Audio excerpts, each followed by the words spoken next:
नमस्कार, मैं हूं प्रीति रघुनंदन और आप देख रहे हैं कच्चा चिट्ठा। कोरोना का खतरा अभी टला नहीं है, तेजी से और बढ़ रहा है और कोरोना के कहर से बचने के लिए मास्क पहनना बेहद जरूरी है। इसलिए न्यूज 18 भी आपसे अपील करता है कि मास्क जरूर पहने। न्यूज 18 ने मास्क के लिए मुहिम भी शुरू की है, #मास्क पहनो इंडिया। न्यूज 18 आप सबसे भी अपील करता है कि मास्क जरूर पहने, क्योंकि कोरोना से लड़ाई में मास्क ही सबसे बड़ा हथियार है। तो चलिए कच्चा चिट्ठा की शुरुआत करते हैं।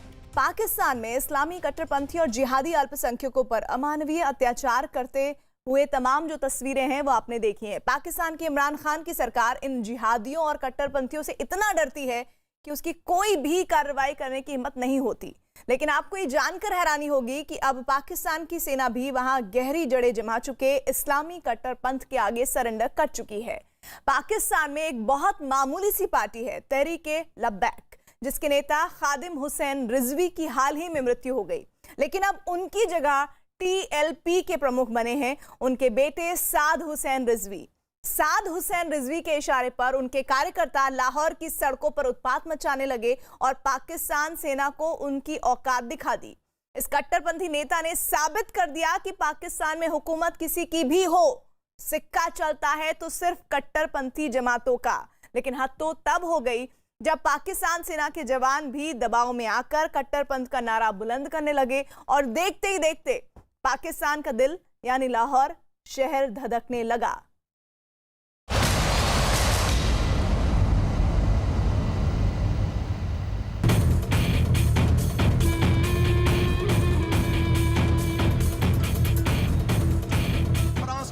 गुस्ताखी सरकारी तौर पे की है, पाकिस्तान में से उसका जवाब भी सरकारी तौर पे जाना चाहिए।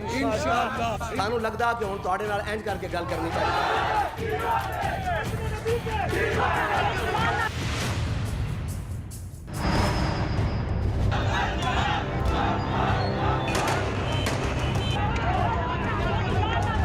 कट्टरपंथ की जंजीरों में कैद पाकिस्तान की ये तस्वीरें देखिए। पाकिस्तान का लाहौर शहर जल रहा है। इमरान के कट्टरपंथी साथी सड़कों पर आगजनी कर रहे हैं, टायर जलाकर, उन्मादी नारे लगाकर शक्ति प्रदर्शन कर रहे हैं। लाहौर की पुलिस हालात संभालने की कोशिश में लाचार हुई जा रही है। हवाई फायरिंग और पकड़ में आए कट्टरपंथियों को पीटने के अलावा पुलिस के जवानों के पास कोई चारा नहीं, क्योंकि कट्टरपंथियों का ये हुजूम नए पाकिस्तान की बुनियाद बन चुका है। लेकिन सवाल ये कि लाहौर में कट्टरपंथी बेकाबू क्यों हो गए? आखिर पाकिस्तान का दिल कहा जाने वाला लाहौर शहर धधक क्यों रहा है?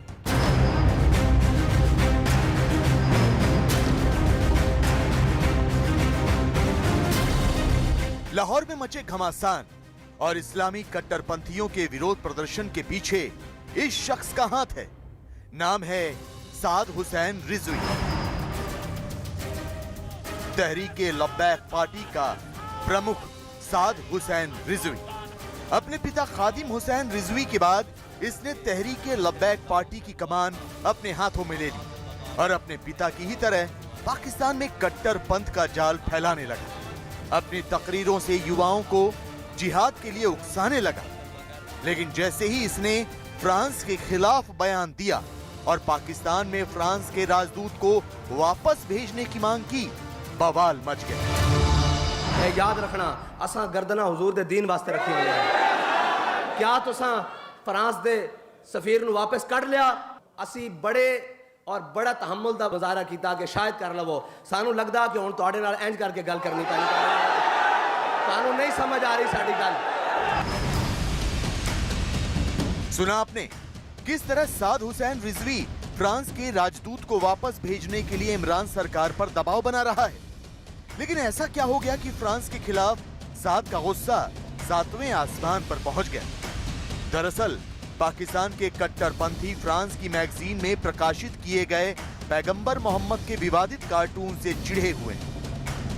फ्रांस के राष्ट्रपति इमैनुअल मैक्रों के इस्लामिक आतंकवाद पर दिए गए बयान को लेकर भी पाकिस्तान की संसद में निंदा प्रस्ताव पारित किया जा चुका है। इतना ही नहीं, पिछले साल अक्टूबर में पाकिस्तान विदेश मंत्रालय ने फ्रांसीसी राजदूत को तलब कर विरोध भी जताया था। लेकिन साद हुसैन रिजवी के नेतृत्व में तहरीक लब्बैक पार्टी की मांग है कि फ्रांस के राजदूत को फौरन देश से निकाला जाए। लेकिन हमारे लिए जो सबसे बड़ा और पहला मसला है, हम इसके ऊपर हर हद को क्रॉस करने को तैयार हैं। और ये बड़ा वाज़ेह पैगाम प्राइम मिनिस्टर ऑफ पाकिस्तान ने तमाम उम्मत मुसलमान के जितने भी हुक्मरान हैं तमाम को खतूत लिखे हैं कि अभी ये वक्त आ गया है कि तमाम मुस्लिम ममालिक इकट्ठे होकर या कि जा होकर या कि जवान होकर जो है इसका मुकाबला करें, क्योंकि नबी अकरम सल्लल्लाहु अलैहि वसल्लम की हदीस है, आप तमाम कफार एक कौम है और तमाम मुसलमान एक जसद की मानंद है।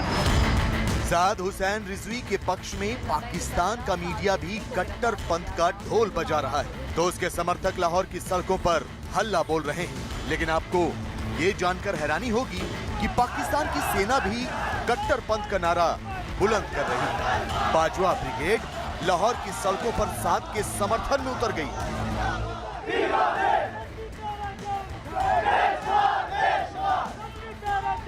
पाकिस्तानी सोशल मीडिया में ये वीडियो तेजी से वायरल हो रहा है। वीडियो में आप देख सकते हैं कि पाकिस्तान सेना के जवान तहरीक लब्बैक के कार्यकर्ताओं के बीच नारेबाजी कर रहे हैं। खुली जिप्सी पर लाइट मशीन गन के साथ खड़ा जवान अल जिहाद का नारा लगा रहा है, जबकि नीचे खड़ी हजारों कट्टरपंथियों की भीड़ पाक फौज जिंदाबाद के नारे लगा रही है।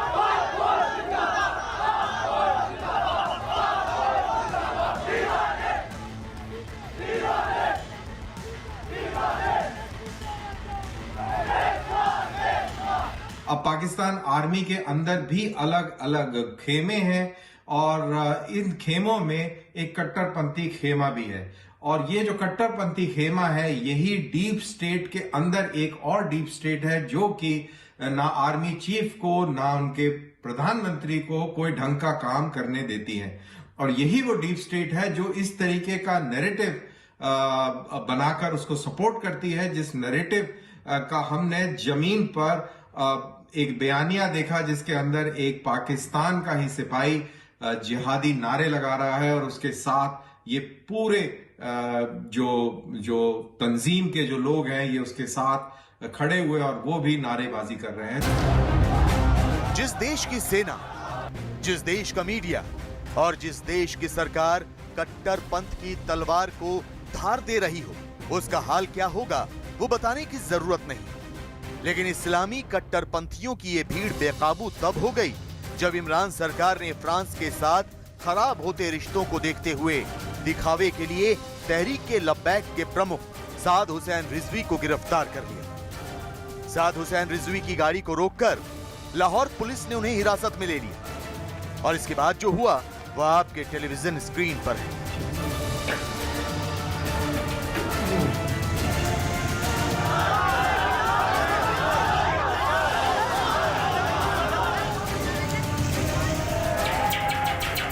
दरअसल साद हुसैन रिजवी का कहना है कि इमरान सरकार ने वादा किया था कि फ्रांस में पैगंबर के चित्र प्रकाशित करने के मुद्दे पर फ्रांस के राजदूत को 20 अप्रैल से पहले देश के बाहर निकाल दिया जाएगा, जबकि इमरान सरकार का कहना है कि उसने केवल इस मुद्दे पर संसद में चर्चा का वादा किया था। ऐसे में तहरीक लब्बैक सरकार का विरोध करने लगी और मामला हाथ से निकल गया। लाहौर की सड़कों पर विद्रोह की आग धधकने लगी।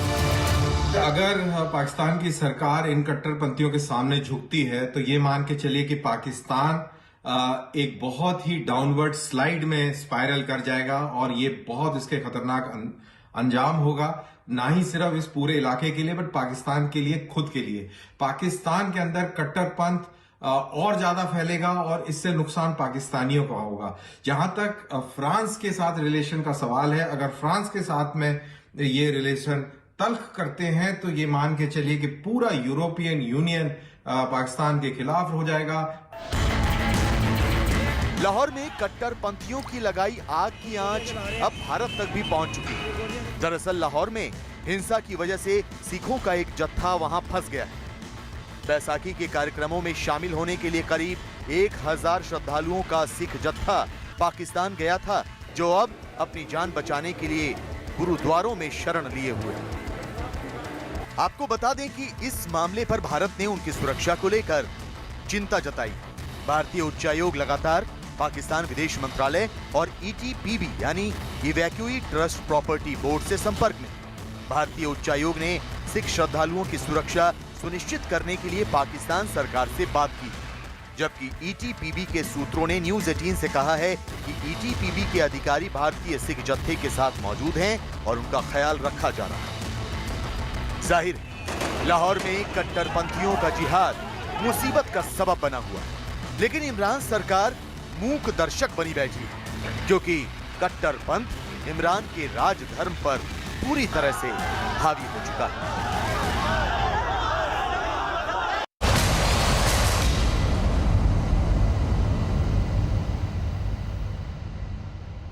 पाकिस्तान का परम मित्र है चीन। हालांकि चीन धार्मिक कट्टरपंथ को बिल्कुल पसंद नहीं करता, लेकिन चीन अपनी साजिशों से भी बाज नहीं आता। चीन ने एक बार फिर अपनी जमीन की भूख शांत करने के लिए ताइवान में घुसपैठ की। चीन के लड़ाकू और बम बरसाने वाले विमानों ने ताइवान की सीमा में घुसकर अपनी ताकत दिखानी चाहिए, लेकिन ताइवान ने चीन को उसी की भाषा में जवाब दिया।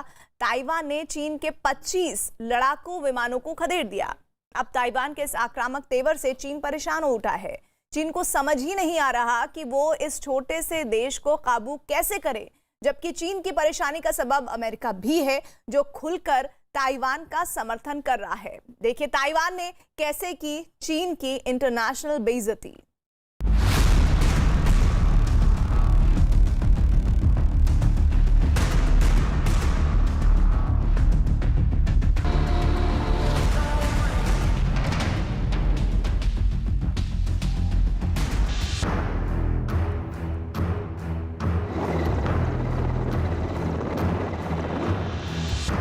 जमीन का भूखा चीन एक बार फिर हद से गुजर जाना चाहता था।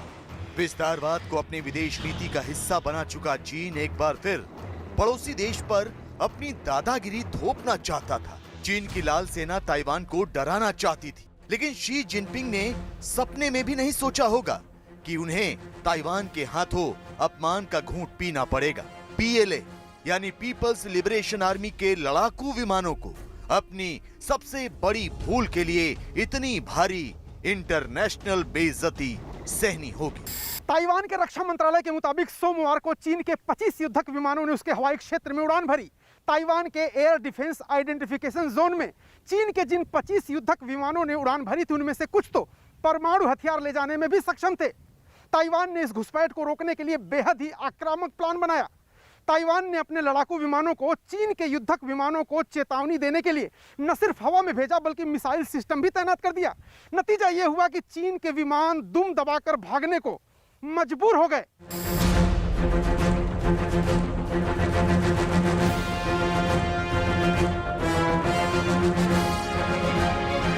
ताइवान का अपना संविधान है, अपनी सेना है और लोकतांत्रिक तरीके से चुने गए नेता हैं, लेकिन चीन को ताइवान की स्वायत्तता रास नहीं आ रही।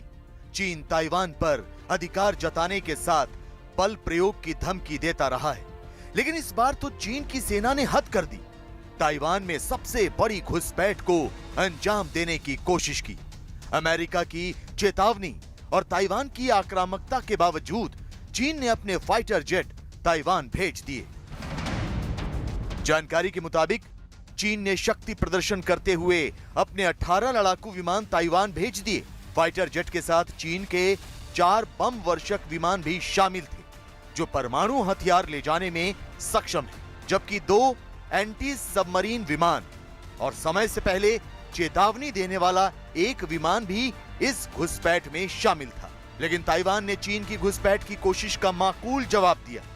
चीन के विमानों को चेतावनी देने के लिए अपने लड़ाकू विमान भेजे और निगरानी के लिए मिसाइल सिस्टम तैनात कर दी, जिससे डरकर चीन के विमान भाग खड़े हुए। ताइवान में चीन की घुसपैठ की यह सबसे बड़ी कोशिश मानी जा रही है, लेकिन चर्चा इस बात की ज्यादा हो रही है कि ताइवान की आक्रामकता ने चीन के पसीने छुड़ा दिए। चीन की ताकतवर वायुसेना को भी उल्टे पांव लौटने पर मजबूर कर दिया। चाइना लगातार ताइवान स्ट्रेट में या ताइवान के एरिया में तनाव को बढ़ाता रहता है, और मैं नहीं समझता कि युद्ध की पोजीशन में अभी चाइना है। या ऐसी कोई हरकत करेगा जिससे ज़बरदस्ती उस पर कब्जा करने की कोशिश करेगा। ताइवान ये बहुत अच्छी तरीके से जानता है कि वो अकेला नहीं है, और चाइना भी इस बात को अच्छी तरह से समझ चुका है कि उसके साथ अमेरिका, पश्चिमी देश और दूसरे सभी देश उसके साथ खड़े हैं। वो इस मसले पे बिल्कुल अलग थलग है। चीन ने हाल ही में दक्षिण चीन सागर में दक्षिणी ताइवान और ताइवान नियंत्रित प्रतास द्वीप के बीच अंतर्राष्ट्रीय जल क्षेत्र में अपने विमानों को भेजा था।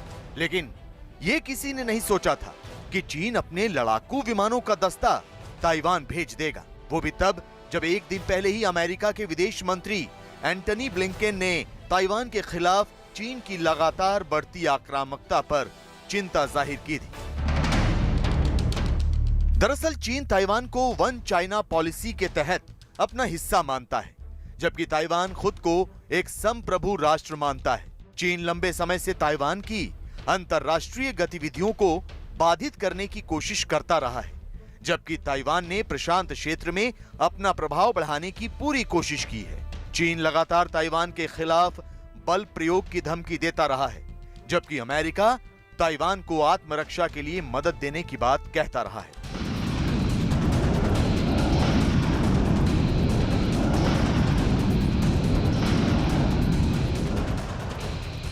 जाहिर है चीन की ताइवान पर कब्जा करने की कोशिश के गंभीर नतीजे हो सकते हैं। अमेरिका अपना रुख साफ कर चुका है कि वो ताइवान की हर मुमकिन मदद करेगा। ऐसे में दक्षिण चीन सागर में बढ़ता तनाव जंग की शक्ल अख्तियार कर ले तो हैरानी नहीं होगी। चाइना एक ऐसा देश है कि उसने भारत समेत इस पूरे क्षेत्र में, चाहे वो साउथ एशिया का हो या सेंट्रल एशिया या साउथ ईस्ट और ईस्ट एशिया में, अपना वर्चस्व बनाने के लिए बहुत से देशों के साथ अंतर्राष्ट्रीय नियम का लगातार वो उल्लंघन कर रहा है। और वो जो है उसकी जो ये नीति है उससे उस पूरे क्षेत्र के देश परेशान हैं।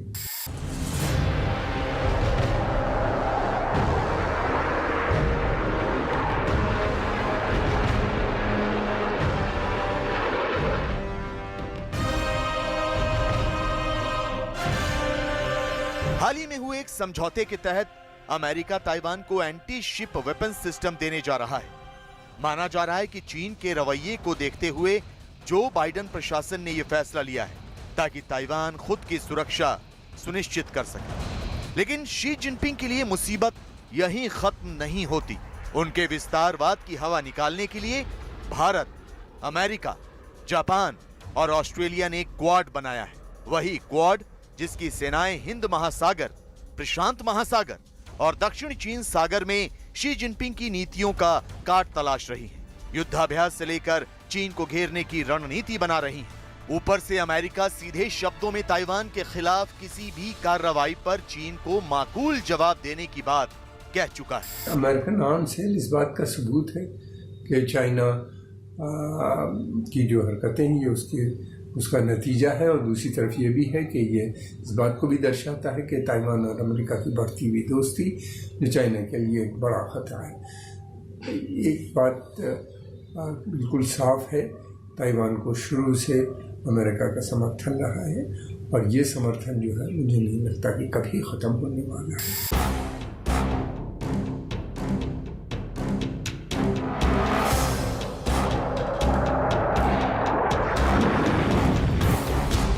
चीन अपनी हठधर्मिता छोड़ने को राजी नहीं है, जबकि ताइवान आत्मरक्षा के लिए आक्रामक रवैया अख्तियार करने से पीछे नहीं हटेगा। ऐसे में ताइवान और चीन के बीच बढ़ती टेंशन के दूरगामी नतीजे हो सकते हैं। दक्षिण चीन सागर में जंग जैसे हालात पैदा हो सकते हैं।